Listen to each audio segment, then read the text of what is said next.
Even that most conservative of institutions, the English law, has had to come to terms with value-added networks. Roger Evans is a barrister, and he's about to do something that the new technology does better, quicker, and simpler.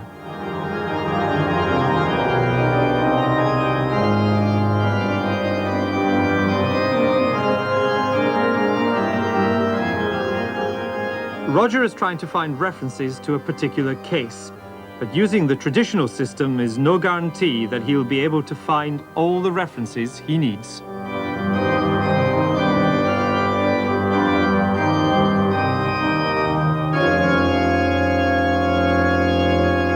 We tend to be asked to advise professionally on unusual or very narrow questions.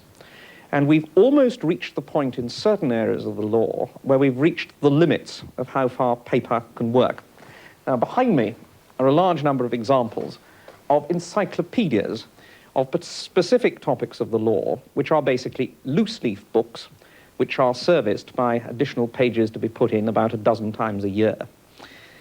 Judges and barristers are very skeptical about them, although they're invaluable, for the simple reason people don't always put the pages in correctly.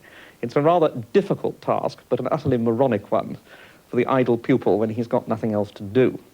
So, although they are extremely useful, we always wonder whether they're completely up to date or whether they've been filed accurately.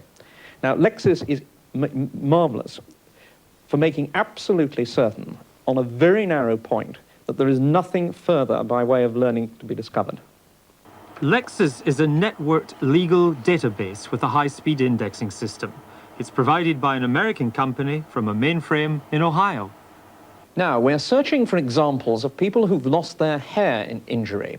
Now, to do this on Lexis, we take the word hair and we search for when it appears within 10 of loss, which is one possibility, or drop, or fall. Now, having formulated that request, we press the button, and the first case, which is not available, as it's a transcript probably anywhere else, and we suddenly discover it's absolutely uninteresting to us, because it's a case involving a fall and a hairline fracture. That is one of the problems with Lexis. We've produced a cluster of words which come up in another context. So that's not relevant. Next case, please. Now, this one also, which appears to be otherwise unavailable, being on a transcript, 49-year-old lady, caught her hair in a revolving drill, as a result of which her hair was torn from her head, leaving her 2/3 scalped. And she has a considerable amount of hair loss. And then we look to see what the judge awarded. PSLA, pain, suffering, and loss of amenity damages, and she gets the miserable sum of £3,500. Lexis does two things. It enables us to get at fringe areas much more quickly, and it's quite likely they would have been overlooked before on a manual search, simply on the grounds it's not worth going to that degree of trouble. Or alternatively, and this is very useful from time to time, Lexis puts materials on the database straight from the court reporter's transcript, more quickly, more easily, which we can't get hold of otherwise at all.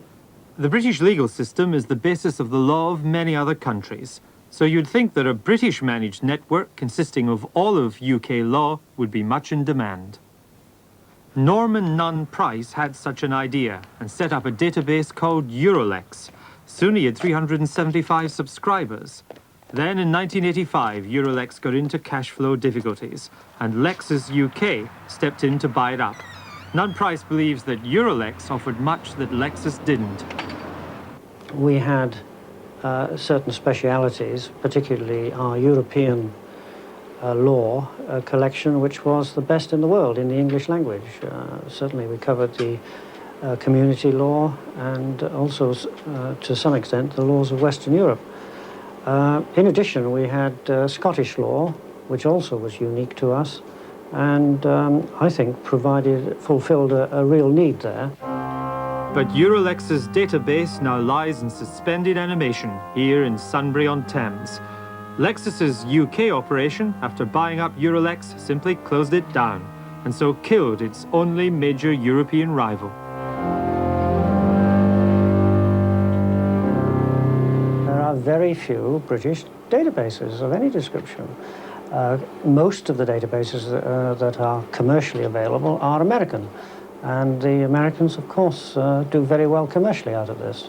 Inevitably, the main problem is that they have tremendous scale, because the US market is gigantic by the standards of the rest of the world. I mean, about 85% of all online usage takes place in the USA.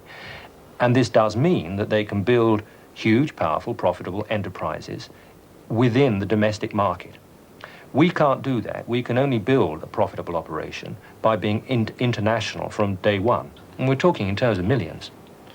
And unless you are prepared and are powerful enough and have the kind of funding that makes that possible, then you shouldn't be messing around in this industry, because it's an industry for strong, powerful organizations, I think.